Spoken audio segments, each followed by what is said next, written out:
रामकृष्ण हरी तुमच्यासाठी सुंदर वास्तू टिप्स. आपल्या घरामधला आग्नेय कोपरा असतो. आग्नेय कोपरा कसा ओळखावा? सूर्याकडे तोंड करावं. आपल्या उजव्या साईडला म्हणजे उजव्या हाताला तो आग्नेय कोपरा असतो. तर तो जर खंडित असेल किंवा आग्नेयमध्ये किचन नसेल किंवा आग्नेयमध्ये वास्तुपुरुष गेला नसेल तर त्यामुळे वास्तुदोष निर्माण होतो.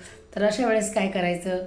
आग्नेय कोपरा क्लीन करायचा, त्याच्यावर लाल कुंकूची स्वस्तिक काढायची आणि मातीची एक पंती घ्यायची, त्याच्यामध्ये रोज एक कापूर जाळायचा संध्याकाळी किंवा सकाळी तुमच्या वेळेनुसार, पण दुपारी वगैरे नाही, सकाळ किंवा संध्याकाळ एक टाईम फिक्स करायचा. असं 21 दिवस करून बघा. तुम्हाला घरामध्ये जर वातावरण खूप छान वाटलं आणि वाटणारच 99%, कारण आग्नेय कोपरा येतो, वातावरण जर छान वाटलं तर रोज करायला हरकत नाही. पण आधी 21 दिवस करून बघा आणि अनुभव घेऊन बघा.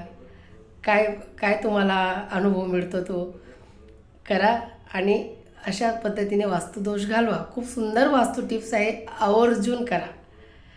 रामकृष्ण हरी.